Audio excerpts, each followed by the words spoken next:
Story, The Emperor and the Kite by Jane Yolen. An emperor learns to truly appreciate his youngest and tiniest daughter and to really listen to her. This is a story appropriate for all ages. Once, in ancient China, there lived a princess who was the fourth daughter of the emperor. She was very tiny. In fact, her name was Zhao Xiao, which means the smallest one. And because she was so tiny, she was not thought very much of when she was thought of at all. Now, her older brothers, who were all older, bigger, and stronger than she, were thought of all the time. They were like 4 rising suns in the eyes of their father. They helped him to rule the kingdom and to teach the people the ways of peace. Even her sisters were all older, bigger, and stronger than she. They were like 3 midnight moons in the eyes of their father. They were the ones who brought food to his table. Zhao Xiao was not allowed to bring even a single grain of rice to the meal. In fact, she was so insignificant, the emperor often forgot he had a fourth daughter at all. So, Zhao Xiao ate by herself, and talked to herself, and played by herself. This was the loneliest thing of all. Her favorite toy was a kite of paper and sticks. Each morning, when the wind blew from the east past the rising sun, she flew her kite. And each evening, when the wind blew from the west past the setting sun, she flew her kite. Her toy was like a flower in the sky and a prayer in the wind. In fact, a monk who passed by the palace daily made up a poem about her kite. My kite sails upward, mounting to high heavens. My soul goes on wings. But he was a monk and given to such thoughts. Still, Zhao Xiao thanked him for his prayer and went back to flying her kite. But all was not peaceful in the kingdom. There were evil men plotting to overthrow the emperor, just as a wind is not always peaceful, for a wind can trouble the waters of a still pond.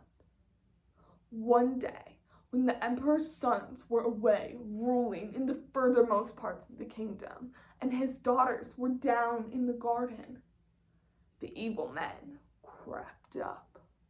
Only Zhao Xiao remained to see what happened. She was so small, she seemed a part of the corner where she sat.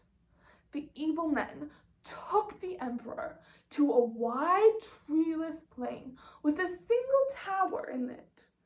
There was one window on the tower, and there was an iron bar across the center of the window. The evil men tossed the emperor inside, and then they sealed the door with bricks and mortar. They rode back to the palace and declared that the emperor was dead. But Zhao Xiao was so tiny, they did not notice her. So she crept up to the edge of the plain and built herself a hut of twigs and branches. The next morning, Zhao Xiao walked across the plain to the tower and began to fly her kite. To the kite string, she attached a small basket filled with rice and poppy seed cakes, water chestnuts, and green tea. She released the kite and it sailed upwards, carrying the basket all the way up to the window in the tower. In this way, Zhao Xiao kept her father alive. They lived like this for many days, the emperor in his tower and the princess in her hut on the edge of the field.